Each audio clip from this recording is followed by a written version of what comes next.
Playing with myself felt private. I was alone, after all, lost in the moment. But then I looked up and saw my uncle standing there watching. He had seen everything, but the terror of that realization was nothing compared to what happened next. It all began. That summer, I decided to stay with my Uncle William. We spent our days riding bikes down empty streets, raiding the fridge for snacks, and watching the sky fade into a perfect purple dusk. It felt innocent. Just another carefree summer until that evening on the porch. William wasn't my uncle by blood, just a close family friend. I was too close with a little older than the others around him. He had a quiet charisma that made him seem larger than life. There was something about him that drew people in, that made them hang on to every word he said. And I, perhaps more than anyone, was drawn into his orbit, captivated by the charm he exuded like an invisible pull. One evening he found me lounging on the back porch, playing with an object that I was trying on myself. I'd picked it up to pass the time and satisfy myself. He sat down next to me, looking thoughtful, as I hid what was in my hand. "Are you hiding something?" he said, a hint of a smile playing on his lips. I shrugged, trying to play it cool. "No, there's just not much to do around here." He chucked a sound that felt warm and inviting. "Well, maybe you're looking in the wrong places." He leaned closer, and his voice dropped.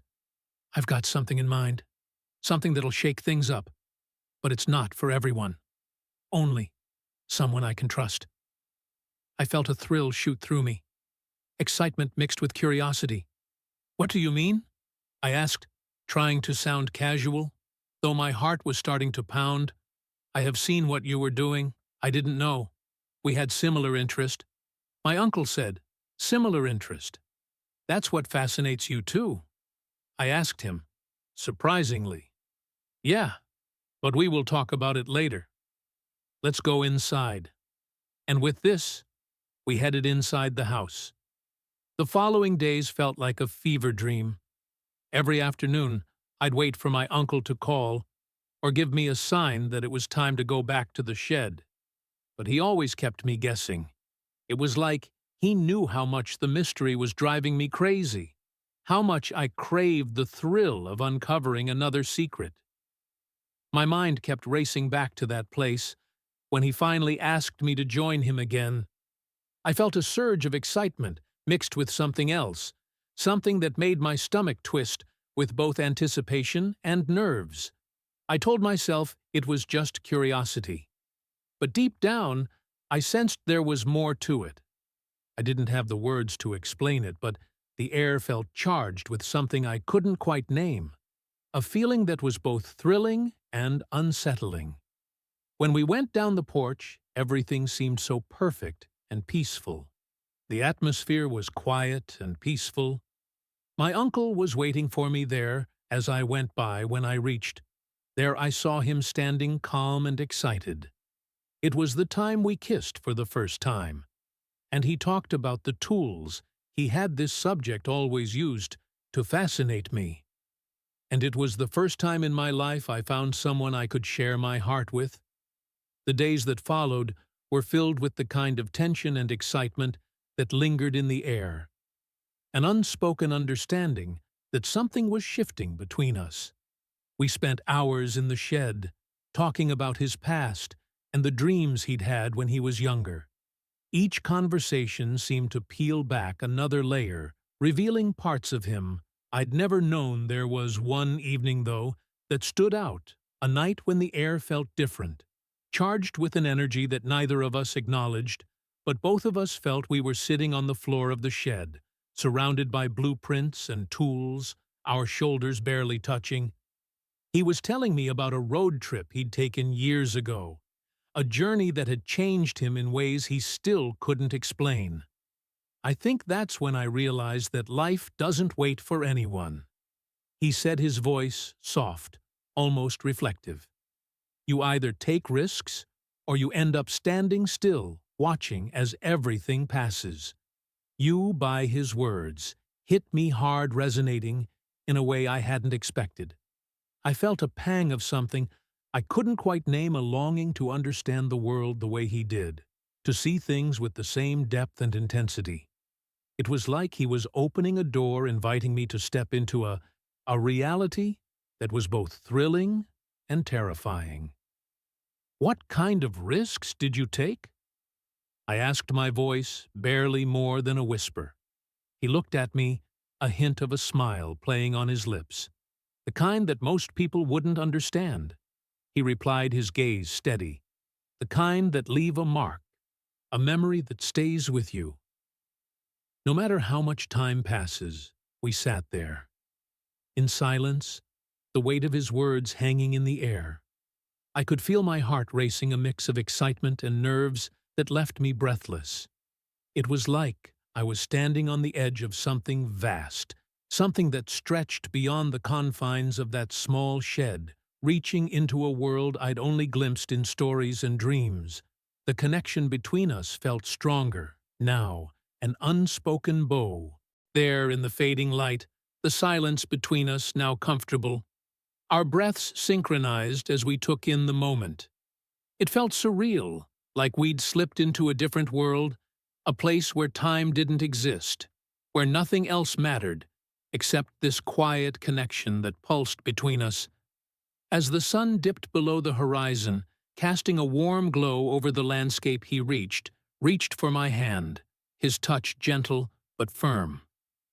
A silent promise that whatever this was, it was real. And in that moment, I knew that this was something I wanted, something I was willing to explore, no matter where it led. But the peace didn't last.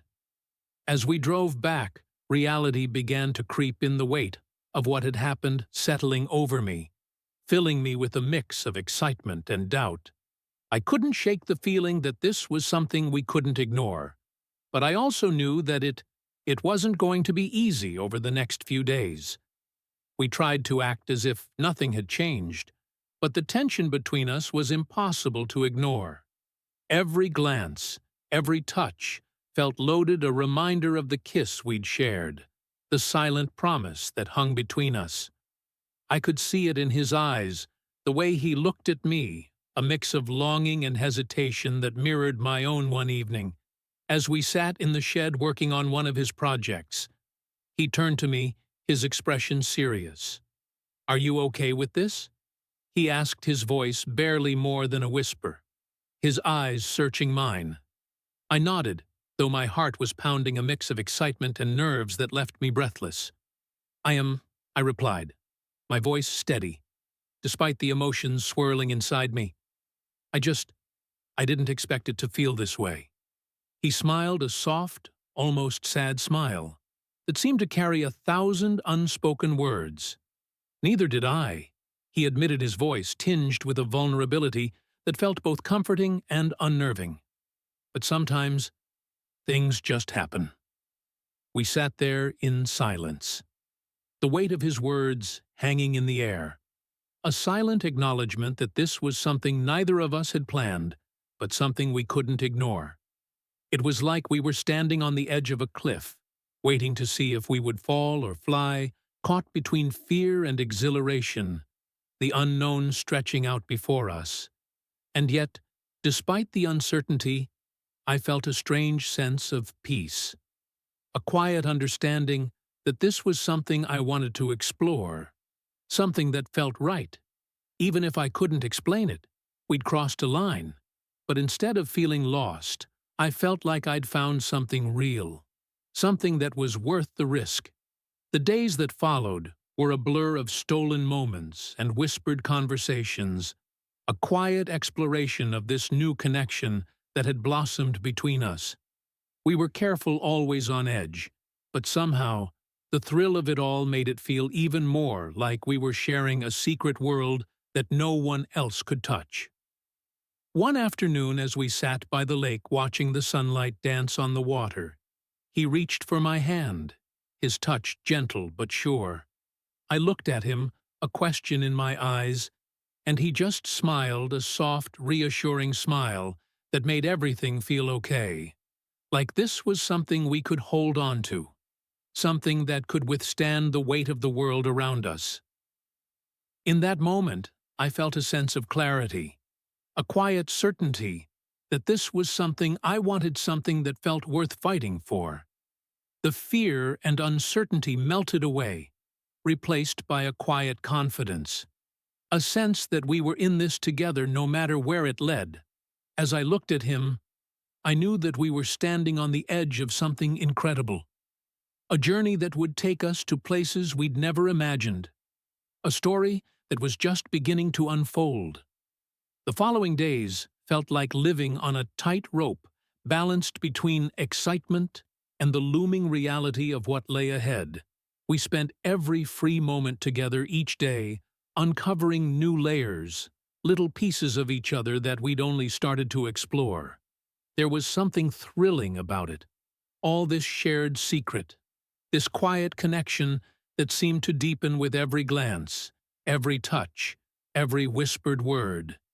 Yet with each passing day, the question of where we were headed lingered like a shadow, a weight pressing on the edges of our time together. One evening, he suggested we take a walk, something we often did, but there was a different energy about him that night. The air felt charged, like a storm was brewing, and I sensed that this walk would be unlike the others, that something was waiting for us at the end of it. We left the house and headed down the familiar path toward the lake. The only sound our footsteps on the gravel, our breaths steady yet heavy with anticipation. As we reached the water's edge, he stopped, turning to look out at the lake, his expression unreadable. The silence stretched between us, and I felt my heart pounding, a mix of fear and hope, knowing that something was about to change. After a moment, he looked at me, his gaze intense, his eyes holding a depth that made my chest ache. "I don't want to lose this," he said quietly, his voice laced with a vulnerability that I'd never heard before, "but I know that it can't."